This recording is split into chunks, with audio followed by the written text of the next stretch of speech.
বাড়ি নোয়াখালী, তাই অনেকের তুলনায় বলা যায় কষ্টটাও দ্বিগুণ।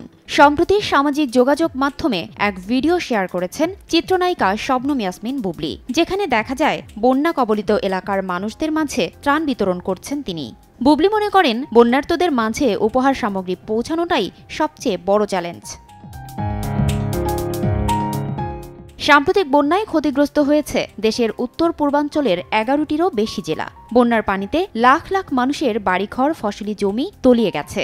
বন্যা দুর্গতদের উদ্ধারে কাজ করছে সেনাবাহিনী, কোস্টগার্ড, বিজিবি, নৌবাহিনী ও স্বেচ্ছাসেবী সংগঠন।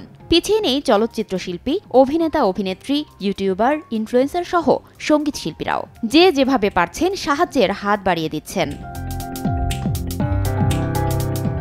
বানভাসী মানুষকে বাঁচাতে অন্য তারকাদের মতো এগিয়ে এসেছেন চিত্রনায়িকা জাহারা মিতু। ইতোমধ্যে বন্যা দুর্গত এলাকায় বন্ধুদের নিয়ে কয়েক ট্রাক ত্রাণ বিতরণ করেছেন তিনি। ত্রাণ দিয়ে বন্যার্ত এলাকা থেকে ফিরে এসে জাহারা মিতু বলেন, আমি কখনো চিন্তাও করতে পারিনি যে আমার একটা ফোনে আমার কাছের ভাই বন্ধুরা এভাবে সাহায্য পাঠাবেন। আমি তো এত টাকার মালিক না, কিন্তু দেওয়ার ইচ্ছে আছে, তাই আল্লাহ আমার ডাক শুনেছেন। বন্যার্তদের সাহায্যে এগিয়ে এসেছেন শোবিজ শিল্পীদের আরও অনেকে। অভিনেত্রী চমক, তাসনোভা তিশা, সামিরা মাহি, অভিনেতা খায়রুল বাশার, আরশ খান বিভিন্ন জায়গা থেকে ত্রাণ সংগ্রহ করে পৌঁছে দিচ্ছেন পানিবন্দী মানুষদের কাছে। খায়রুল বাশার বলেন, আমরা দুর্যোগে যেভাবে এক হয়েছি, এটাই মানবিক সৌন্দর্য।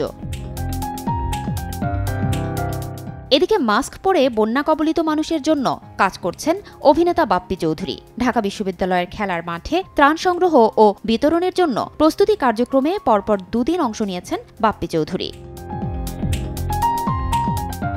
বন্যার্তদের সহযোগিতায় শুরু থেকেই সক্রিয় অবস্থানে আছেন দেশের সঙ্গীত শিল্পীরাও। বানভাসীদের জন্য একের পর এক কনসার্ট করে যাচ্ছে জনপ্রিয় ব্যান্ড শিরোনামহীন। এ পর্যন্ত 3টি কনসার্টে গিয়েছে শিরোনামহীন। সেপ্টেম্বরের প্রথম সপ্তাহে ঢাকা ও রাজশাহীতে আরও 2টি কনসার্টে গাইবে ব্যান্ডটি। ব্যান্ডের দলনেতা জিয়াউর রহমান বলেন, আমরা তো গানটাই করি, ফলে ওটা নিয়েই দাঁড়িয়ে যাই। এসব কনসার্টে প্রায় নিয়মিতই দেখা যাচ্ছে সোনার বাংলা সার্কাস, কার্নিভাল সহ বেশ কয়েকটি ব্যান্ড ও র্যাপারদের।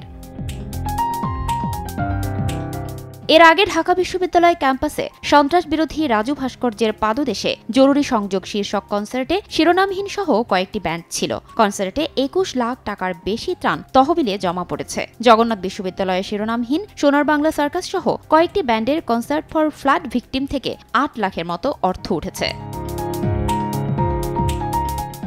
দেশের এমন ক্রান্তিলগ্নে ধনী গরিব, হিন্দু, মুসলিম, বৌদ্ধ, খ্রিস্টান সহ সব পেশার মানুষ কাঁধে কাঁধ মিলিয়ে কাজ করছে, সহায়তার হাত বাড়িয়ে দিচ্ছে। সামাজিক মাধ্যম জুড়ে নেটিজেনদের একটাই মন্তব্য, এটাই আমাদের বাংলাদেশ।